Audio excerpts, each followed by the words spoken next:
Friends, अगर आपने हमारा चैनल सब्सक्राइब नहीं किया है तो प्लीज़ हमारे चैनल को सब्सक्राइब कीजिए और साथ ही साथ बेल आइकन को प्रेस कीजिए ताकि आप पा सके हमारे लेटेस्ट वीडियो।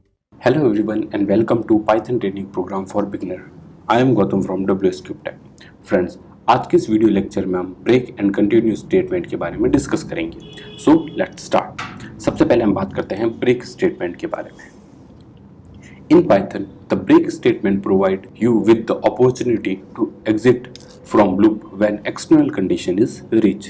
यानी अगर मुझे मेरे लूप से बाहर निकलना है जब मेरे एक एक्सटर्नल कंडीशन क्या हो जाती है, रीच हो जाती है, तब मैं क्या यूज लूंगा हमेशा, break statement. And we can put break statement within the loop. Generally break statement is apply just after if statement. Generally हम क्या करते हैं, जो ब्रेक स्टेटमेंट होता है वो कहाँ पुट करते हैं, लूप के अंदर पुट करते हैं। ब्रेक स्टेटमेंट होता है वो हमारे इफ स्टेटमेंट के बाद आता है। अब हम इसका एक एग्जांपल लेते हैं। सबसे पहले मैंने एक नंबर लिया जो हमारा क्या होगा, काउंटर। Number equals 0। देन मैंने क्या किया, फॉर ए इन रेंज 10। फिर उसके अंदर क्या किया, जो नंबर था यानी जो मेरा काउंटर था उसके अंदर 1 प्लस ए, यानी जो वैल्यू ए आ रही थी उसके अंदर क्या किया, मैंने 1 का इंक्रीमेंट किया। देन मैंने यहाँ लिखा इफ नंबर इक्वल टू 5, यानी जब मेरे नंबर की जो वैल्यू हो जाए 5 हो जाए तब क्या हो जाना चाहिए, मेरा लूप क्या हो जाना चाहिए, ब्रेक हो जाना चाहिए। और अगर वो कंडीशन नहीं मिली है तब तक क्या होना चाहिए, प्रिंट नम इज नम। और जैसे वो लूप से बाहर आए तो आउटपुट में क्या जाना चाहिए मेरा, प्रिंट आउटपुट ऑफ लूप। अगर हम इसका आउटपुट देखेंगे तो आउटपुट कुछ इस तरह से आएगा। सबसे पहले क्या प्रिंट होगा मेरा 1, फिर number is 2, number is 3, number is 4, और जैसे ही नंबर इज 5 आया यानी ये 5 वैल्यू आई तो क्या हो गया, वो ब्रेक हो गया और लूप से कहाँ हो गया, इंटरप्रेटर बाहर हो गया। अब हम इसका एक एग्जांपल लेते हैं। सबसे पहले हमने एक वेरिएबल लिया नंबर इक्वल्स टू 0। सबसे पहले मैंने एक वेरिएबल लिया नंबर इक्वल टू 0। देन मैंने यहाँ पे फॉर लूप स्टार्ट किया, फॉर ए इन रेंज, कहाँ तक चले वो मेरा 10 तक चले, 10 तक। और फिर मैंने क्या करवाया, मेरा नंबर इज इक्वल टू क्या हुआ मेरा, ए प्लस 1। देन मैंने यहाँ पे इफ कंडीशन लगाई, if number is equal to 5।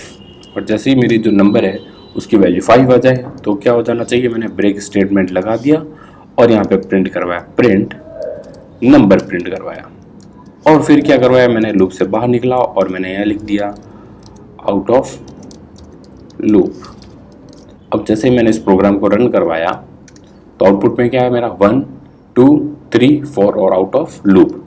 जहाँ मेरी एक सर्टेन कंडीशन मिली या जो एक्सटर्नल सर्टेन कंडीशन है वो मिली तो क्या हुआ, वो लूप से बाहर आ गया, यानी वो लूप कहाँ हो गया, वहीं ब्रेक हो गया। तो ये तो था मेरा ब्रेक स्टेटमेंट। अब हम बात करते हैं कंटिन्यू स्टेटमेंट के बारे में।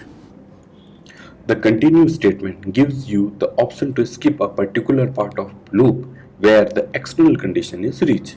यानी अगर मुझे पर्टिकुलर पार्ट है किसी लूप का वो स्किप करना है तब मैं क्या यूज लूंगा, कंटिन्यू स्टेटमेंट यूज लूंगा। The continuous statement will be within the block of code under the loop statement, usually after a condition if statement। यानी जो continuous statement होता है वो ब्रेक की तरह ब्लॉक ऑफ कोड के अंदर ही आएगा और साथ ही साथ ये ज्यादातर कहाँ यूज आता है, इफ स्टेटमेंट के बाद यूज आता है। अब हम इसका एक प्रैक्टिकल एग्जांपल देखते हैं। सपोज मैंने एक नंबर लिया नम, फिर for a in range 10, then मैंने करवाया number equal to num a plus 1, और फिर क्या करवाया मैंने, नंबर इक्वल टू 5, और उस कंडीशन पे क्या करवा दिया मैंने, कंटिन्यू करवा दिया। तो जैसे ही मैं उस नंबर पे या एक सर्टेन कंडीशन में मैंने क्या करवाया, कंटिन्यू स्टेटमेंट पास करवाया। तो जैसे ही मैं इसका आउटपुट देखूंगा तो जो मेरा 5 है वो क्या हो गया, मेरा स्किप हो गया। यानी जो कंटिन्यू स्टेटमेंट है वो कहाँ यूज आता है, जब मुझे एक सर्टेन पार्ट ऑफ लूप है वो क्या करना है, स्किप करना है, तब मैं क्या यूज लूंगा, कंटिन्यू स्टेटमेंट यूज लूंगा। अब हम इसका एक प्रैक्टिकल देखते हैं। तो जैसे हम बात करते हैं ब्रेक स्टेटमेंट की, तो जहां मैंने ब्रेक लगाया था अब मैं वहां पे क्या लगा देता हूं, कंटिन्यू स्टेटमेंट, और मेरा code as it is same है। ब्रेक स्टेटमेंट क्या करता था, वहां तक चलता था और उसके बाद वाले कोड को क्या कर देता, ब्रेक कर देता है, या उस वाले लूप को क्या कर देता, उसके बाद वाले लूप को ब्रेक कर देता। बट कंटिन्यू ऐसा नहीं करेगा, वो क्या कर देगा, उसी पर्टिकुलर कंडीशन को स्किप कर देगा और फिर क्या करेगा, रिमेनिंग जो लूप है वो एज इट इज रन होता रहेगा। अब मैं जैसे इस प्रोग्राम को एग्जीक्यूट करवाता हूं तो जैसे करवाया तो आउटपुट क्या है मेरा, 1 2 3 4 5 स्किप हो गया मेरा 6 7 8 9 एंड 10। जबकि अगर मैं इसकी बात करूं ब्रेक स्टेटमेंट की तो 5 तक भी नहीं चला, यानी 4 तक चला और उसके बाद में ब्रेक को ही क्या कर दिया, इसने टर्मिनेट कर दिया। तो ये तो था मेरा कंटिन्यूस और break statement. Thank you so much guys for watching this video. अगर ये वीडियो आपको अच्छा लगा है तो please like comment and share, और साथ ही साथ अगर आपके पास कोई क्वेरी है तो आप हमें कमेंट सेक्शन में बता सकते हैं।